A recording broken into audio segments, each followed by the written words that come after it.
Welcome to Fall, Rise, Give, where we explore life's ups and downs through the lens of a mainstream drunk's design for living. Join us as we navigate the twists and turns of life, sharing stories of resilience, hope, and the power of giving back. Whether you're sober curious, in recovery, or simply seeking inspiration, this podcast is your go-to for real talk, raw emotion, and a whole lot of heart. Tune in and discover how to fall, rise, and give back in life's extraordinary journey. Hard to believe we're at number 5. It's a handful of Fall, Rise, Give. And you know what? I'm Bartender Bob, one of the co-hosts of the show. That's Kumar. This show has been phenomenal for me. I mean, for me personally, Kumar, thanks for having me be a part of this, because it's been eye-opening for me, for one. For two, I'm starting to see things in a whole different way. Yeah, that's kind of what it's all about, right? It's all about figuring out on this journey. It's pretty exciting that we're on this journey together.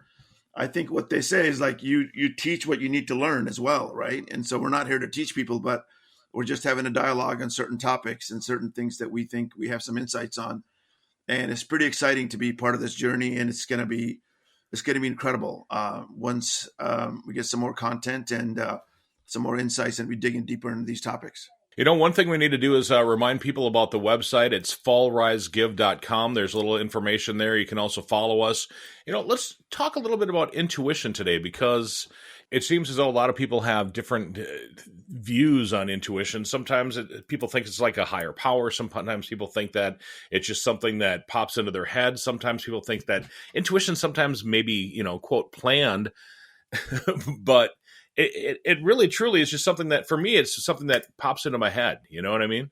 So it's funny. Malcolm Gladwell wrote a book called Blink on how people make decisions. And it goes through case studies of people in the art world making decisions on pieces of art where they should have known better, but they didn't follow their gut, and they ended up buying a fake art piece worth 20 million, and it really should have been worth, less than $1,000 or whatever.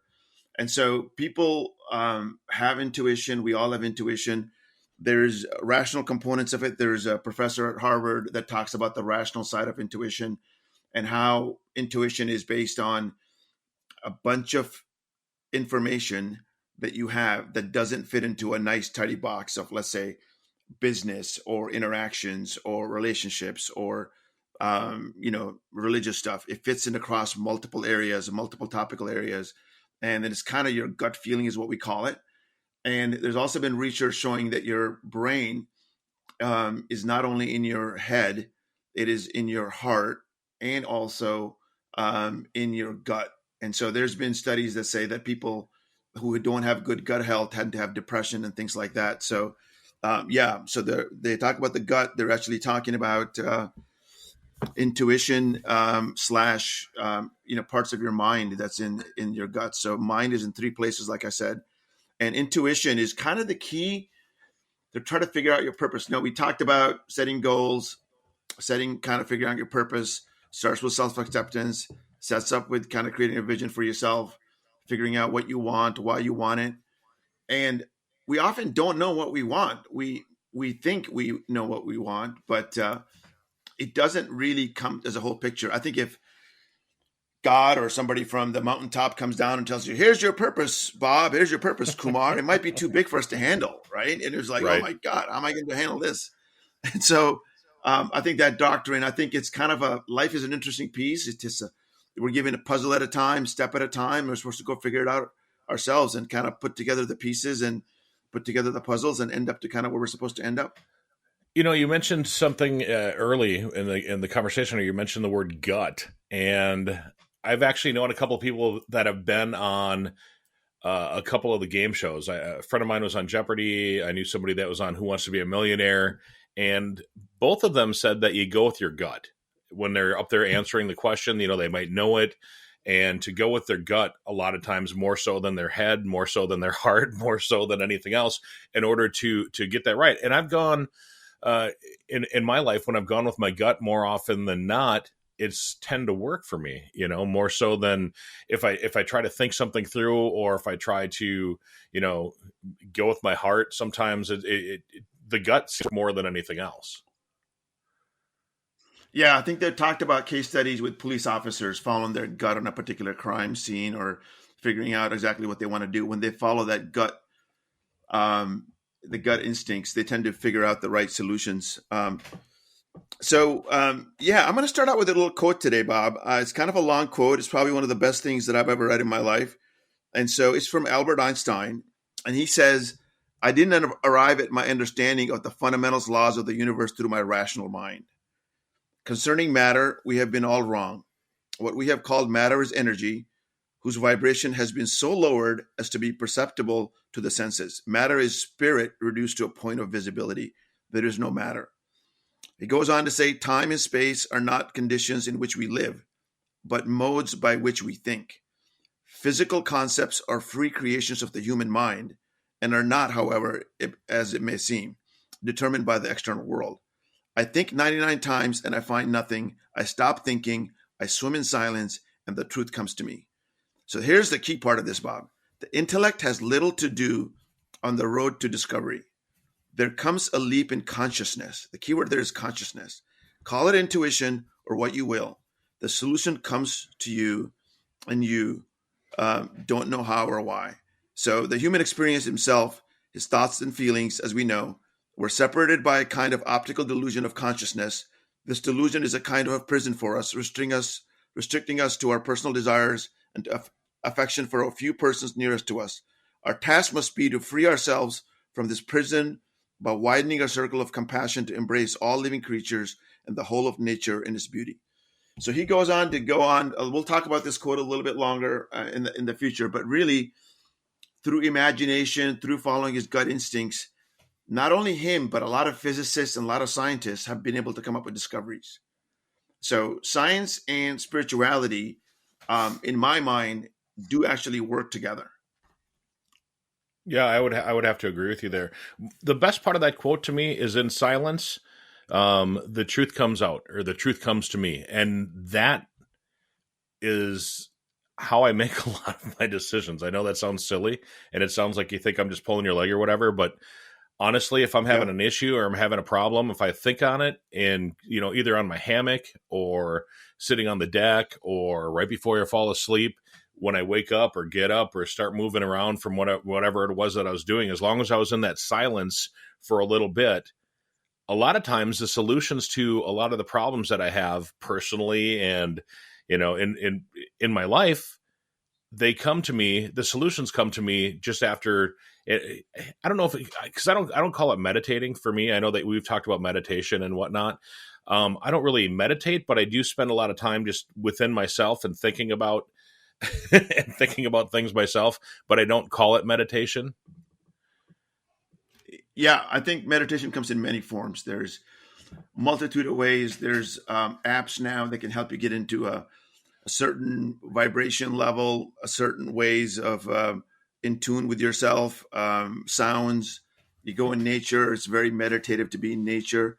I think meditation as a way is really around awareness. So awareness of the self, awareness that you are not just your thoughts, awareness that you're not just your emotions, you're feeling those things, but deep down inside, there is an I am. There is this consciousness, this spirit, this soul deep inside. And how do you get in touch with that?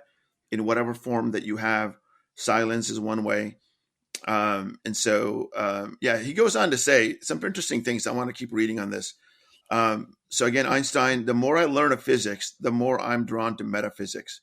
One thing I've learned in a long life, that all our science measured against reality is primitive and childlike. We still do not know 1,000% of what nature has revealed to us. It is entirely possible that behind the perception of our senses, worlds are hidden of which we are unaware. I'm not an atheist, he goes on to say. The problem involved is too vast for our limited minds. We are in the position of a little child entering a huge library filled with books in many languages. The child knows somebody must have written these books. The common idea that I have against an atheist is based on a big mistake. Anyone who interprets my scientific theories this way does not understand them. And he goes on to say that religion of the future will be a cosmic religion. It will be transcend a personal God and avoid dogma and theology. And here's the best part for me. Energy cannot be created or destroyed. It can only be changed from one form to another. Everything is energy, and that is all there is to it. Match the frequency of the reality you want, and you cannot help but get that reality. It can be no other way. That is not philosophy. This is physics. So just to summarize that, we are all energy. We know our heart. If it stops, we die, right? Mm-hmm. So what do they do to resurrect our heart? They put shock waves through it. They put electricity through it to revamp it. So how do we measure our heart rate? You got your iPhone watch or whatever that is. It checks your electrical pulse. So we are energy at its core. And so we are vibrating beings. We are vast, and often we don't understand the level of consciousness that's required for us to perceive the world as it is versus what we think it is. That makes a lot of sense. One of the things that you read in that quote is about the dogma and how the religion of the future is going to be a bunch of different things. And I think we're kind of at that point in the world right now, because I think there's a lot of people that have a lot of beliefs, that have a lot of thoughts, and some people call it prayers, some people call it thoughts, some people call it just good wishes and stuff. But I think that we're at that point now where we kind of have our personal religion. I know that I grew up Catholic. I know that you were involved in the Catholic Church as a youngster, and then as a young man you kind of grew into it, and now you're a Catholic.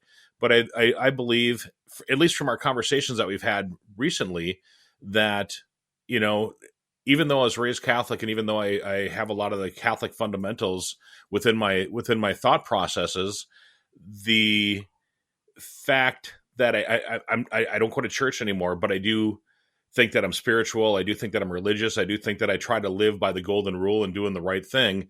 So I kind of think that I've kind of stepped into that, my own religion thing. Does that make any sense? I mean, yeah, totally. I mean, basically what he said there is that the religion of the future will transcend a personal God and avoid dogma and theology, right? I mean, these books were written hundreds and thousands of years ago, and they're written by men. As we know, if one person says X, we add X plus one to it and make it Y. And so, these theological books, I'm not saying they're outdated, but they certainly have important meanings and context that we have to spend a lot of time and energy understanding if that's where we want to go. I think more people are understanding that the way we behave, the way we care for each other through compassion, through love, through acceptance, through forgiveness, those values sometimes are missing from religion. mm-hmm. And sometimes those values are really the heart of what a spirituality is. Call it higher power, call it divine light, call it Mother Earth. I don't care. What I care about is that you treat others with kindness and compassion, that you believe in something beyond yourself, this universe, this galaxy, the Milky Way, this galaxy. It's so vast and so big. We're just a little speck of a speck in this thing. Mm-hmm. So science is trying to figure out how this thing came about. The Big Bang Theory is now being questioned and all of this stuff, right? So what was the thing that blew up, that created the Big Bang? Was there something before? Was there something not? So I think science and spirituality are coming together today, understanding consciousness and energies. There's research that I've recently read or seen through documentaries that you can be across the world thinking about someone, or they've done actually psychic type things and saying the person can see across thousands of miles in Romania what somebody's holding in a card, and they can be in Utah in a lab trying to understand what's being said. So there's all sorts of human consciousness things that we're also interconnected, that we all know that if we're in a close proximity, if somebody's angry, that person will disrupt our energies around us, right? We can totally affect the room, right? Mm-hmm. So imagine that if you're actually conscious to a loving kind of a scenario, or is sane to it where you're enlightened, you can impact people across the globe. I kind of want to jump in right there, because you said that, one person, if they're feeling angry, you can feel it. As a bartender, I know exactly what you're saying. One person can make or break a bar. And it's funny to bring this up, But, you could be having a great time. The bar could be having a whole lot of fun. There's a lot of great people, a lot of good energy. One person walks in, they're having a terrible day, or they're disruptive in their life just in general. They're high, they're drunk, there's something, and they walk into the bar and it draws the energy away from the bar and right toward that person, and the bar changes just like that. And it's something that I didn't realize until I became a bartender like 5 years ago, Kumar. I never realized that one person can change a bar, and one person can do it the other way as well. So if the bar is kind of dull and dreary and not having fun, one person walks in and they're bubbly, they can change it from being a dull, boring place to a happy, fun place in the same instance. But when you've got the two of those that collide, when you've got the one negative and the one positive person in there, it tends up being more toward the negative, which is too bad. Yeah, it can be that way. And there are certainly people who are very calm and loving that can just say, "Hey, Tom, I see you're angry, you're frustrated. What's going on, man? Is there anything that we can do? Do you want to have a beer? Do you want to sit down and chill?" And maybe in a few minutes, that person could chill. So you can have that effect. We are energetic beings. We transfer energy all day long. This reminds me of a study done with transcendental meditation a number of years ago. A bunch of people got together and did transcendental meditation in the DC area. I think it was over a weekend. And what they noticed was them meditating in DC area, and I think the studies have been done in other parts of the country and the world as well. The crime in the DC area dropped that weekend dramatically. Just by a bunch of people doing meditation. And so now let's take it back a little bit to saying, okay, we are energies. These energies get transferred. How do I become intuitive to the positive energy? How do I avoid negative energy? And how do I get to a self-centered place, create my own little way, the energies that I want to create, the intuitiveness that I want to tap into? So let's talk about that a little bit, unless you want to go somewhere else with this, Bob. No, I was just wondering. So is there a way that you can actually tap into that positive energy that you know of? Yeah, I do. It's funny that you asked that. So I've been spending a lot of time and energy on meditation, right? Mm-hmm. And what you do in meditation is there's multiple ways to get there. The big thing is to quiet yourself, close your eyes. And you may do some breathing exercises. I tend to do breathing exercises. And for the first few minutes, and once you calm down, you may do some repetitive of prayers. The Hindu monks, the Christian monks, the Buddhist monks, they all repeat prayers. They're called mantras or repetition of prayers. They get themselves in this mindset of this calmness. And we started talking about the chakras, the energy centers in your body. So there are 7 of them. The first one is in the back of your spine, in your lower half of the body. The second one, that's called the grounding chakra. The second one is in the sacral part of your body. That's considered the sexual chakra. The third one is in your gut, the power chakra. That's where fear and a lot of these things are get caught up. Mm-hmm. The fourth one is your heart chakra. That's the energy center. Your heart is what they measure. Your heart determines your health, right? More people die of heart disease than anything else in the US. So that energy center is the heart. I'll talk about the other chakra, and then we'll get back to the heart chakra in a second. The fifth chakra is the communication of love chakra. That's our tongue. It's in our throat. The sixth chakra is your third eye. That's the intuition part of it, right? That's your mind's eye right above your forehead. And the seventh chakra is the crown chakra. So there's meditations around all of these things. But instead of having to go through the meditation today or right now, the most important thing that you can do is to realize if your heart is open or closed. When people tend to be in love, they tend to be excited. They tend to be very vibrant, right? Right. And when in the place of fear and they're hurt or they're angry, they tend to be very closed. Their energy tends to be low. So the best thing that you can do for yourself, we started talking about self-acceptance, self-love, is to forgive others, forgive yourself, and spend time thinking about things that you love to do. Think about going for that walk. Think about watching football. Think about whatever that activity is that makes you excited. Spend time doing that. That's how you open up your heart chakra. Through meditation, spending time holding your chest, putting your hand or palm around your heart, that can calm things down. But essentially, your heart determines the energy going up, also the energy going down. It is at the center of everything. So being very observant, if you're feeling anxious, just hold yourself and put a hand right around where your heart is, lift up your chest a little bit, and just breathe in and out. So that's simple technique to calm your energy and to increase your energy by thinking about things that excite you, things that you like. Maybe it's music, maybe it's sports, whatever that is. So that's one simple way. You'd mentioned breathing too, and I know that when I used to work in radio, one of the programs we had was Dr. Joy Brown, and she always talked about square breathing, that breathe in for 4 seconds, hold it for 4 seconds, breathe out for 4 seconds, don't breathe for 4 seconds.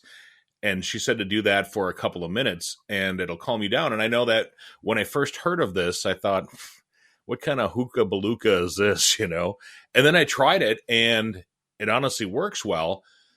And fast forward to 2024 with Facebook Reels and TikTok and all of that stuff, there's a lot of those calming videos that are out there now. And I see a lot of that square type breathing as a reel that I'll pop in or as a TikTok that I'll watch or, or something that I've run across today that I heard about 25 years ago. And so breathing is very important. I actually started meditating with the breathing 35 years ago. And Anthony Robbins brought this up in his book, Unlimited Power, way back when. And he talks about breathing exercises similar to what you said. Breathe in through your nose for 4 seconds, hold it for 16 seconds, and then exhale slowly for 8 seconds through your mouth. Okay. And through my research, what I found out was this is going back to a East Indian breathing exercises called pranayam, apranayam. So these are, and Tony Robbins talks a lot about philosophies from the ancient Eastern world, right? He's a vegetarian, or he was at one point, and so there's a lot of spirituality around breathing. And so that's actually exactly what I do at least twice a day, sometimes 3 times a day. I breathe through my nose 4 seconds. I hold it for 16 seconds. I exhale through my mouth for 8 seconds. And I repeat that 10 times. And what that does to my brain at a technical level is I get in what's called a alpha state. And sometimes, depending on the prayers and my mood at the time, or depending on how deep I get into the silence, I can get into theta waves. These are waves of consciousness where thoughts really slow down. And when you start visualizing and doing certain things in those kind of thoughts, and that's active meditation, you have the most impact. So when you go to bed at night and you wake up, you're kind of groggy, you're kind of in that half awake state, you tend to be in the alpha state. Most of our living is done in the delta state. And so the delta is the rational brain state, but a more calming level of consciousness is usually alpha or theta. There's others, but I don't think most of us can get to those levels. That we're not gurus or trying to be gurus. So you can get into a higher level of consciousness, but breathing exercises is what I do. And then what I actually do is I go down, start out with the 7th chakra. I want divine. I ask my God, which is Jesus in this manner. I don't mind saying anything about it. I'll ask the archangels to protect me as well. And I'll ask for God to open up my crown chakra and let white light in, and only white light through the chakras, through the 7th chakra. And I ask the white light to come and heal my body. And then I'll go through all 7 chakras and I'll think of words and phrases around those 7 chakras. And that's how I heal my body. And then I'll do some visualization and some other things once I get in the theta state. So yeah, does this all make sense so far, Bob? Yeah, it does. So my question to you then is, so how does intuition, how does all this stuff fall back to, our purposes in life or our desires of things that we want to do? Exactly. So once you start meditating and you get into that first, I start with the 7th chakra, crown chakra, to open up, get the divine light. And then the 6th chakra is the intuition, the mind's eye, the visualization, the intuitiveness. I start to get insights. I start to get insights about, hey, for example, yesterday I got insights through meditation that I'm supposed to spend more time doing yoga and lifting more weights. I've been neglecting lifting weights for the last few months, and I got more insights into that. I have some other professional business goals, and I got some insights into those as well. So intuition is telling you to go left or right. You'll get ideas and some thoughts, and it's very important to listen to those thoughts. It may tell you to go outside and go to lunch with a friend of mine. That happened to me this week. This guy was in town. I had a busy day, and I wasn't sure I could make time to have lunch with him. But something into my gut said, hey, you need to go treat yourself, have some lunch after your big meeting. Go have lunch with this guy. I went to go have lunch with him. Next thing you know, he and I started talking about intuition. He picked the food on the menu based on his intuition. This dude spends all of his day making decisions based on his intuition, what the gut is telling him. He does all sorts of feelings and things. He'll like, if he's stressed, he'll just lie down in his office and just relax for a few minutes. And he'll say, okay, breathe in, breathe out. And what's intuition telling him to do next on his job piece? So he lives a very intuitive life.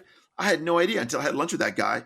And only my gut told me that go have lunch with this guy from work. And so, so intuition is very important. It can help you make financial decisions. It can help you make career moves. You'll get the gut feeling, and it may be something that you wanted for a very long time. So there are things that get in the way of intuition. Based on a author, I believe his name is Rick Schneider, and we'll have him on in the future. He wrote a book called Decisive Intuition. And he had in his video, in his documentary, 5 things that get in the way. I'm going to adjust a couple of them to make sure people understand a little bit. The first one he said it was the rational mind. So intuition is a gut feeling that we can't constantly place in one particular box. So the rational mind, or the overly analytical mind, as I say it, will probably get in the way, because this seems like a gut feeling. You can't just put tangible data behind it. So the rational mind will get in the way. And I think the most important thing that gets in the way is the next one, emotion. We should not be listening to our gut if it's saying something negative about somebody, if we're angry, if we're depressed, if we have self-pity, things like that. So negative emotions, especially, even when we're too excited, we should take it easy, get into a centered space, but that'll block intuition as well. Doubt, fear is a huge blocker. That's usually not an intuitive thought if it's a negative fear or a doubt. We'll have intuition say, hey, don't go on a busy street. That's just the rational mind telling you not to go in that street. And it's definitely, you should listen to your brain as far as that's concerned. Busyness. We're constantly busy, and we're not being aware of ourselves, our feelings, our thoughts. That's why meditation is so important, when we're just too busy. And my dad has a saying. He always says, we're too busy being busy. We need to just step back and relax and look at life, rather than trying to fill every possible moment of time. I totally agree. I think most of us are so busy being busy, we forget what's really important to us. Agreed. And it's like somebody mentioned this, we're all living in the Matrix. We're all living and sleeping because we're so busy doing activities. We're like, right? And so we don't really know what our true heart's desires are. We don't really know what our true purpose is until we sit down, sit in silence, and then the ego gets in the way. The ego gone riot. We think very highly of ourselves. We may have self-pity in there where the ego gets in the way. So these are the 5 things that he suggested that get in the way of intuition. So what was number 5? I cut you off before you said number 5. Yeah, number 1 was rational, over-analytical thought. Number 2 was emotions. Number 3 was doubt. Number 4 was busyness. And number 5 is ego. Okay, ego. An unhealthy ego. An ego gone riot is the way I like to say it. So what I've basically taken away from this entire episode is that we are our own blockers. We block the things that we have an idea to do something, and then something else comes in and blocks that idea. Just let some of those blocks go, and you'll have a more successful life. Totally agree. And part of the reason why we're here with Bartender Bob and Kumar is that this is a design for living from a mainstream drunk, right? Mm-hmm. So we're bringing that alcohol thing. We're so busy that we force ourselves to slow down by drinking a couple of beers, or maybe more than a couple of beers. A couple of beers are fine. And if you're totally healthy, you'll be totally okay with that. Mm-hmm. But most people, the mainstream drunk, will use beer or alcohol to slow themselves down, want to numb the pain of a busy life, of not living in purpose, not being in touch with their consciousness, not being in touch with their higher power. And so that's where alcohol comes in. Alcohol, to me, blocks intuition. So if you want to live a more intuitive life, you got to look into yourself and saying, hey, is alcohol blocking me from meditating and slowing down and all those things? Alcohol takes a lot of time. You got to spend time drinking. You end up watching, frivolous shows and things like that sometimes. And that's okay if entertaining wise, but you got to think about yourself, your true needs, your true desires. And that's where alcohol comes in, numbs the pain, says, you're all good. And then in the morning you wake up with a hangover. So to me, if you think you have a problem with alcohol, if you think you want a better life, if you want to have a design for living, you got to really self-check to saying, hey, is alcohol a problem for me? Is it getting me truly what I want, or is it getting in the way? So I think it gets in the way of intuition, and we'll talk more about that down the road as well. Thank you for joining us on this episode of Fall, Rise, Give, where we explore stories of resilience, growth, and giving back. If you enjoyed today's episode, please check out our website at fallrisegive.com. Also, consider subscribing to our podcast on your favorite platform and leaving us a review. Your feedback helps us to continue to bring you inspiring stories. Stay tuned for our next episode. And remember, every fall is a chance to rise, and every rise is an opportunity to give. Until next time, keep falling, rising, and giving. This is Fall, Rise, Give, produced by podcastforhire.com. Thank you for listening.